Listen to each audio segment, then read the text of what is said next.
Hi, everybody. Welcome. We're going to wait just a few minutes before actually starting the program. We're going to tune and we'll just wait a couple minutes. We get Michelle and A here.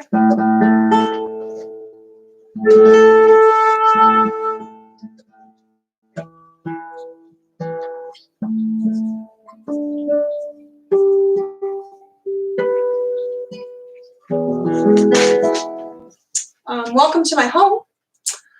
You may see a cat fly through here or meowing. There's nothing I can do about that. So maybe some extraneous noise from children playing outside, but hopefully this will go all right. I want to welcome to you, especially Ms. Bassler's Intro to Music class. Welcome. And other faculty and staff to our first virtual concert. We're new at not playing for an audience, but we're very grateful to be able to do this remotely. My name is Gergich-Narum. I'm a classical guitarist. I teach on 2 campuses of Rutgers, in Rutgers-Newark for the last 20 years, and also in New Brunswick for a program called Rutgers Community Arts. And this is? Hi, I'm Michelle Gergich. I teach for the Rutgers Community Arts School, and I also teach at Hatikva Charter School in East Brunswick. I'm just going to things. Now is a good time to make sure that you have access to the program. It should be right there on YouTube. You click it. You can either look at it on another page or print it out. And also just make note that you'll be filling out on the completion of the concert, or while it's going on, you could do a little at a time, the online survey. So make sure that you establish that you have the link to the online survey and to turn that in when you're done. I'll give you a hint of the questions just so you know. The first 2 you can do now. It's, have you ever attended a classical music concert before? In this case, it's whether online or not, but whether you've attended a concert and whether you've heard specifically classical guitar and flute played together in concert.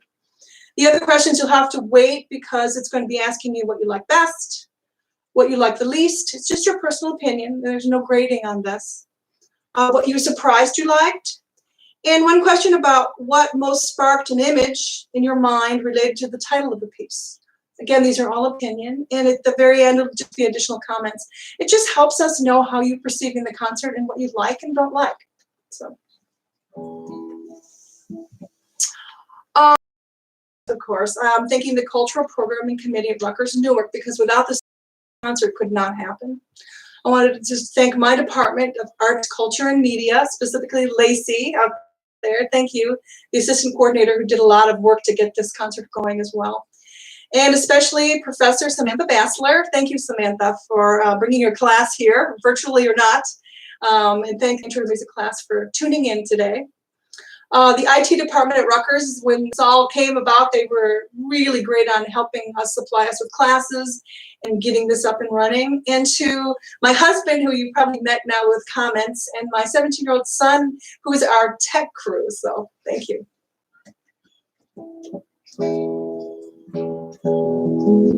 All right, our concert, Home is Where. We played a version of this in the fall, but we've updated some pieces, taken some pieces out, did some small changes. It is composers celebrating through their music their personal connections to home, remembering home, painting a musical image of home, leaving home, coming back to home, places, people. Sometimes they use a tune to create that feeling of home. Sometimes they're painting a picture of something to remember at home or their homeland, or describing a person. So, all right, our first set is by American composer Gary Shocker, born in Easton, Pennsylvania, so rather local. He's a flutist, a composer, pianist. He began his studies at age 3, so we're talking a virtuosic player. Also, now considered one of the most published living composers of flute music. I think over 200 works. Every time I talk about him, I have to up the number, so it may be past 200 now, but certainly Michelle knows about him.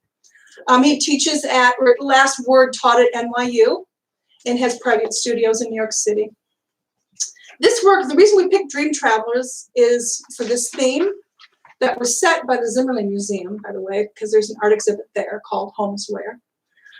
Is because nothing reminds you more of home, of traveling, even if you're in your dreams and coming back home.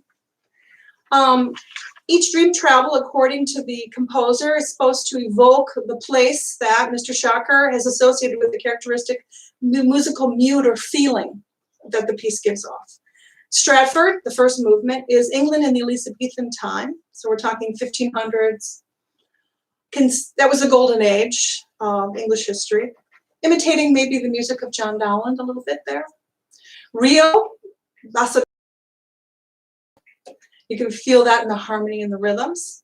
Salem is really brooding. A lot of people don't like Salem when we play it because it does have a lot of dissonance in there. But remember, Salem wasn't such a nice time if you lived during the 17th century witch trials. Particularly, he writes in the notes that what he was envisioning was this: the vision of a flickering candle on a rough old table in the infamous 17th century witch trials in that Massachusetts town, Salem. So, Sevilla is supposed to kind of bring us back to a little flavor of flamenco music from Sevilla, which is a city way in the southern Spain, in Andalusia, that I know quite well. And then the last one is just Home Again. And he writes, this is what he was thinking of when he wrote this piece, that it should be heard like under the surface of a wave, as if waking from a dream.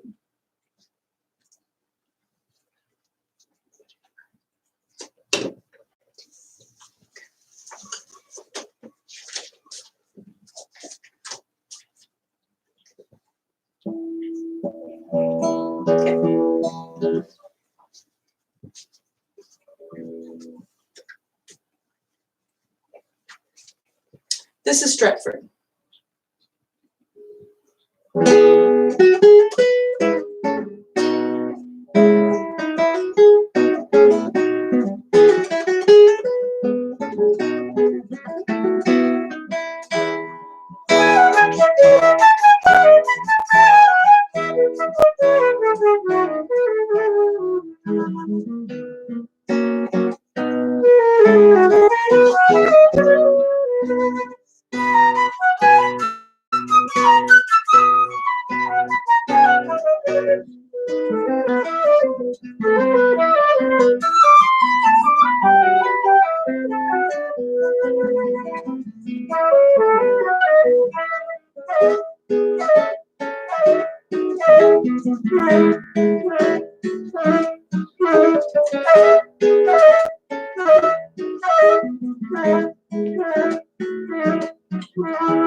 This is Rio.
This is Salem.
Sometimes I stick my fingers behind my neck to warm up my fingers. It's a little chilly here today.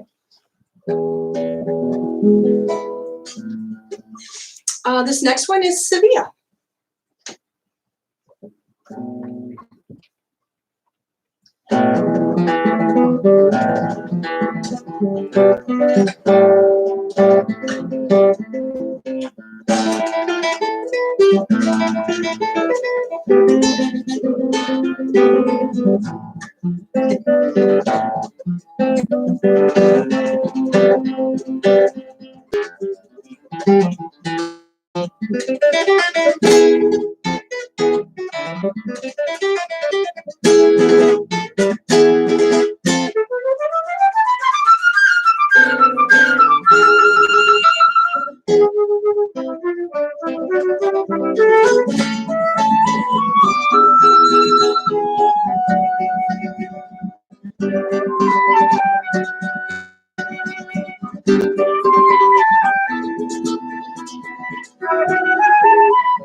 And I always want to say, ole.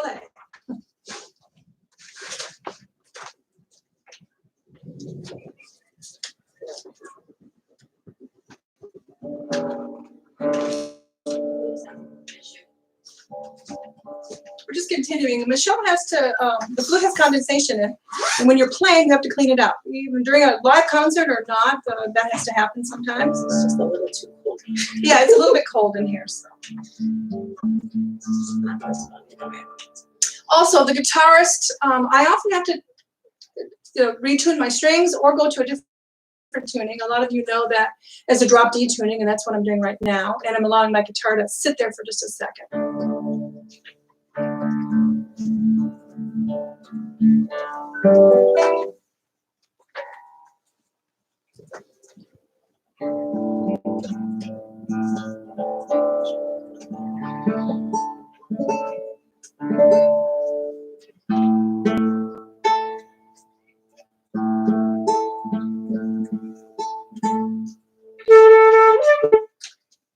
All right, the last piece in this set is called Home Again.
Oh, that was Gary Schacker's piece. Some of you that have never been to a classical program and don't know about classical programming, as you can look at the program, you see that I list the piece, kind of like a book. And then in between all of those, there's kind of like the chapters. Each one is a movement on its own, but it belongs together as a whole. If you were in a live classical concert, you wouldn't clap in between the chapters or in between the movements, you would clap at the end. So, but in this case, there's no clapping at all. All right, Michelle's gonna tell us about our next piece. Okay. Our next piece is Four Legends, or we're going to play two of them, by Atanas Okuzunov. Okuzunov is one of the leading composers for guitar. He grew up in Sofia, Bulgaria, and he studied at the Paris Conservatory with some of the very famous guitar players there. And he focused on guitar, chamber music, analysis, ethnomusicology, and improvisation. And his studies definitely influence his musical language, which is filled with the subtle and manipulative use of forms, or how the music is organized, the playful use of rhythm, and he explores colorful sounds in his music. Okuzunov's hometown is not far from the northern Macedonian border, so it's highly likely that the Macedonian song, or the first legend that we're going to play, is reminiscent of the songs that he heard growing up. It's very lyrical, so you can listen for that. He uses a lot of his colorful sounds in there. And then the second legend that we're going to play, Sabor, is Cyrillic from the Cyrillic word sabarum, which means together. It generally implies a gathering of people and the presence of both dance.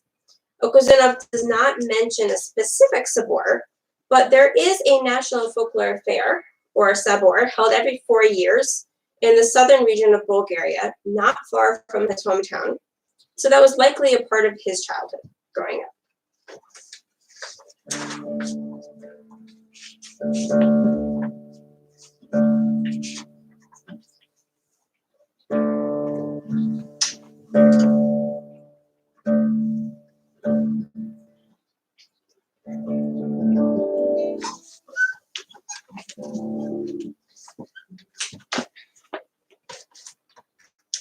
This is Macedonian song.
This is the fair, or sabor.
We're always happy if we end at the same time. That's a fun one. It is a fun one. It's a little bit of heart stopper, but it's a fun one. It's fun to listen to. Give me a moment here. I'm gonna get a sip of water.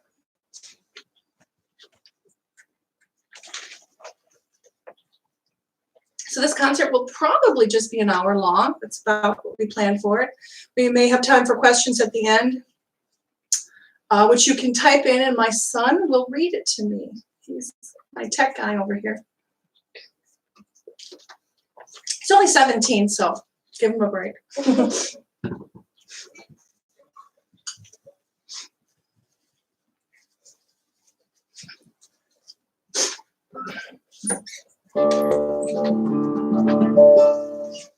All right, I'm going to play a guitar solo for you. We thought it would be nice for you just to hear for a moment a very short guitar piece, followed by a short solo flute piece. You can hear instruments independently.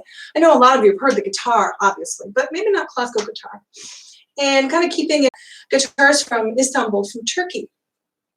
And he played a wonderful piece that I thought would work well in our program, and I got the music, and I'm so glad. It's a really beautiful piece.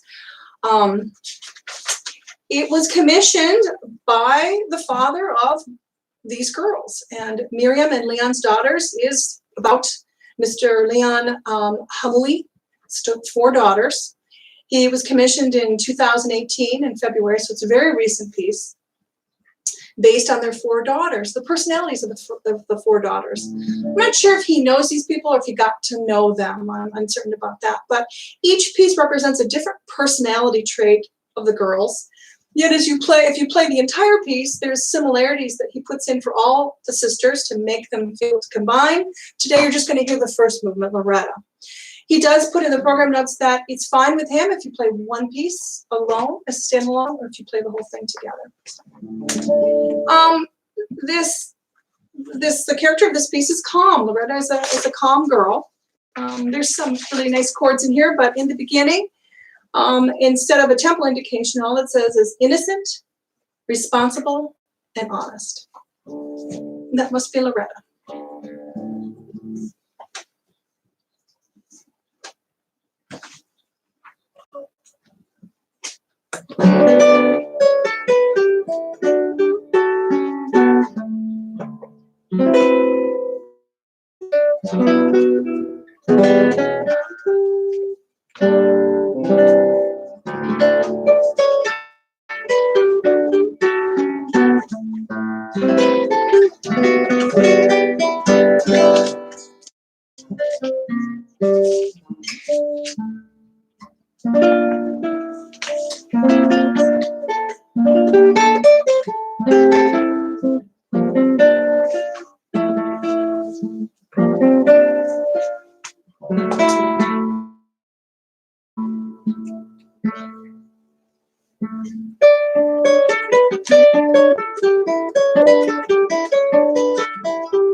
Okay, so the piece I'm going to play for you today is a couple variations on a Swedish folk song by Ingolf Dahl. And Ingolf Dahl was born in Hamburg, Germany, to a German father and a Swedish mother. His birth name was actually Walter Ingolf Marcus. And when he was in his college years, he moved to Zurich, Switzerland, to continue his studies and career with the Zurich Opera when the Nazi Party was coming into power in Germany. Soon, however, in Switzerland, they became hostile to Jewish refugees. So that led to some discrimination in his career, and so he immigrated to the United States. When he came to the United States, he decided to change his name to Ingolf Dahl and use his original middle name and his mother's maiden name. And so he consistently lied about his background and claimed to be a Swedish birth, denied his Jewish heritage, and decided to identify more with his Swedish roots. So this is kind of where this Swedish folk song came from in his writing. The Swedish song the Variations on a Swedish Folk Tune, was written in 1945. As the title indicates, it's based on a Swedish folk tune, Skanslat från Leksand, which is played as the theme in the beginning. And I actually looked up the tune, and it is the actual tune, like he just writes it in there. Leksand is a city, a population of approximately 6,000 that's situated in the central part of Sweden along a lake, which must be a very nice place. They said it's one of the places you should visit in Sweden, so we'll take their word for it. A musical variation is a basic music technique consisting of changing the music melodically, harmonically, or contrapuntally. In this form of composition, two or more sections are based on the same musical material, but then you do something different with it. So you're going to hear the theme and then two variations today.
Wish we had a studio audience for applause.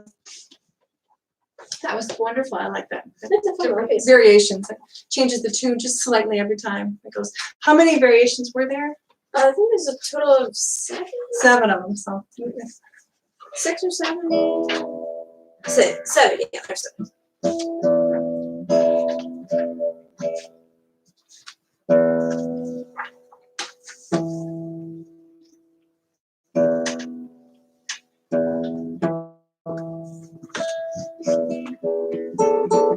Well, I can't believe we reached our last set. American composer, Robert Beezer, born in Boston. So we have a lot of Americans in this program. This is a person who didn't just study music. He studied literature and political philosophy and music at Yale. And he got his Master of Music and doctorate degrees of music from Yale. So he's not a slacker. He served as the co-music director for the 92nd Street Y for the chamber program. So he brought over 100 premieres to Manhattan. So this is a person who's done a lot. We're going to play half of this piece called Mountain Songs. It has 8 movements, I believe. We're going to be playing 4 of them for you today. It's written in 1985. It's a set of, like I said, of eight songs. It gives you a flavor of the music from southern Appalachian Mountains. That's the area of Kentucky, Tennessee, Virginia, Maryland, West Virginia, North Carolina, that area. People immigrated there in the 1700s from Great Britain, Wales, Ireland, and Scotland. And they brought with them their instruments and their tunes that they had from the homeland. And this is especially when you're thinking of home, these things are, their traditions that are brought with these people are what they play to make themselves feel like they're at home. And you have to remember that over time, these traditions are going to mix with the local people that live there and become its own style on its own. This piece was also nominated for a Grammy in 1986. So, in there you have a minstrel fiddle song, an African-American lullaby, a Deep South piece, and some original compositions. First one we're going to play for you today is called Barbara Allen. The origins of this folk song is unknown, but lots of versions exist. The story of the ballad was first printed in 1750, and it's kind of a sad song. It's about a young man that was in love with Barbara Allen on his deathbed, and she comes to visit him, and all that she can say is, "Hey, young man, I think you're dying," which is kind of heartless. And he dies, and then she's stricken by grief, and she dies. This is a ballad. And the legend ends that from their graves grows a prickly shrub from her grave, and a rose from his grave, and it grows together. So what I'm going to do between each folk song is I'm going to give you the original tune. When I was young, a long time ago, kids, we sang these folk songs so we knew them, but I don't think anybody does it anymore. So she's going to play the tune. I'm just going to accompany. We'll just play a little bit maybe after that first verse. And this is the tune that he's using to write his piece.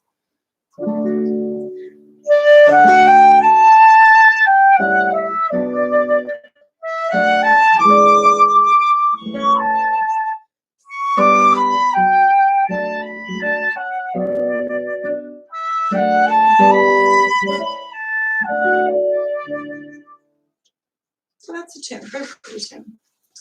And now here is Beezer's from Mountain Songs, Barbara Allen.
So I keep giving you each legend as we go. I think it's too much to remember for me to do it all at the beginning. So the next is the house carpenter.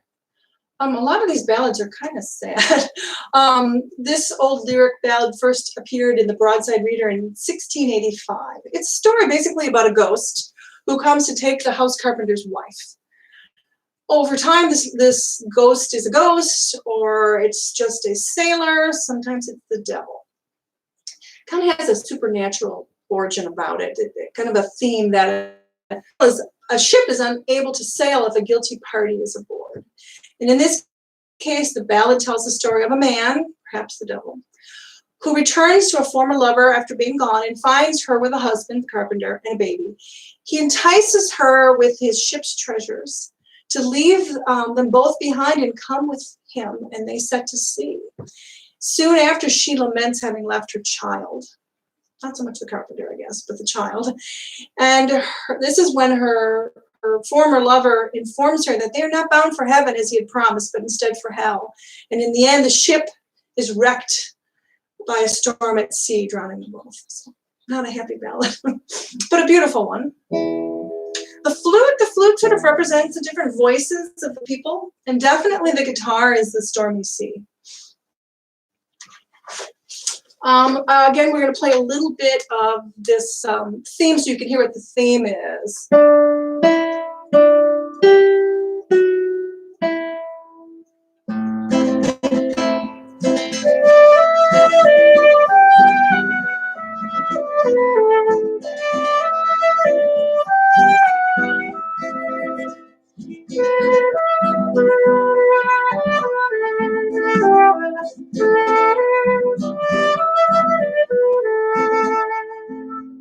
Well met, my own true love. Well met, cried he. I've just returned from the salt and sea, and it's all for the love of thee. So, and it goes on and on. I found when I was looking for the tune that Bob Dylan had recorded this. So, not Beezer's edition, but the tune itself. Here is now Beezer's rendition of The House Carpenter.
I like that one. I think it's very descriptive of the tormented sea. Let's see. He's Gone Away. This is a really beautiful tune. We like playing this. It requires 2 strings being tuned down. Musicians refer to this as scordatura. You guitarists just say drop G, drop D tuning.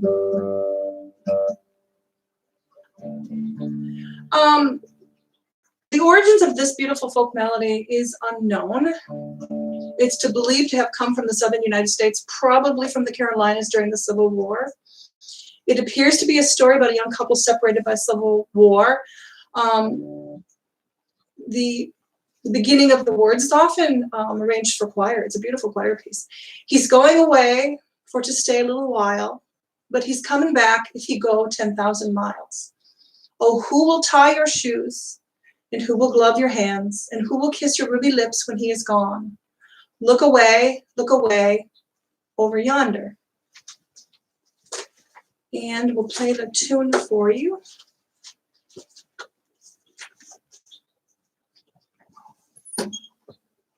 Oh, I have to tune back up. So, remind me to tune back down. All right, here he's Gone Away. Just the tune.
Now I have to tune. I couldn't remember why I hadn't practiced tuning before.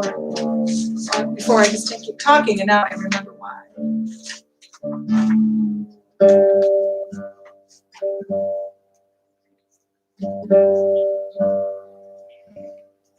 I don't know if you could all hear it at home, but we were smiling because a train just went by my house. So I don't know if it picked it up on camera. A little bit.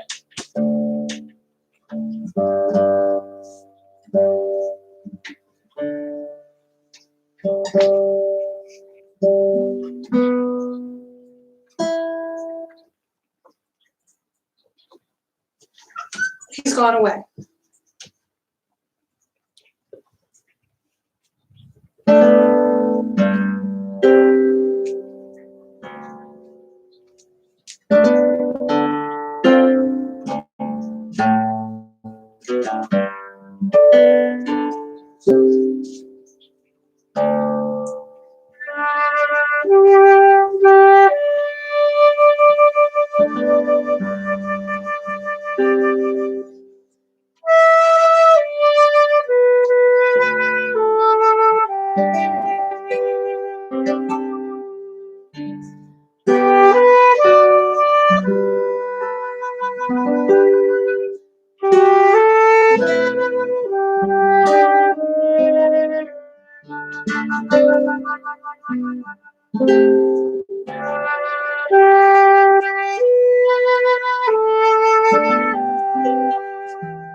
All right, we've reached the last piece for today.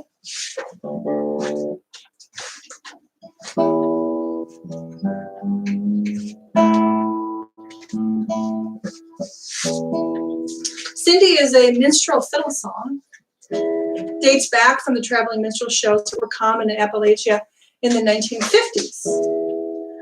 The most notable influence on Appalachia folk song tradition was the introduction of the banjo to the region. Cindy was a very popular song in the American Song Phone Book, especially Songbook, especially in North Carolina. It was found in elementary songbooks throughout the early mid-20th century. I remember singing Cindy in kindergarten when I was a little kid, so that's definitely true. Let's give you a little flavor of the tune. I would figure maybe some people know this tune, of any of them. I thought you might know this. Do we have Cindy? I do. Yeah. Okay.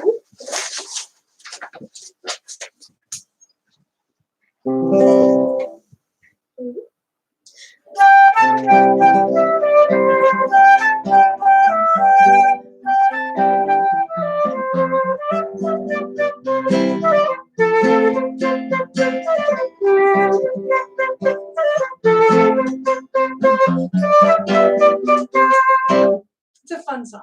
We like it. All right, here is Beezer's Cindy from Mountain Songs.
Well, thank you for listening.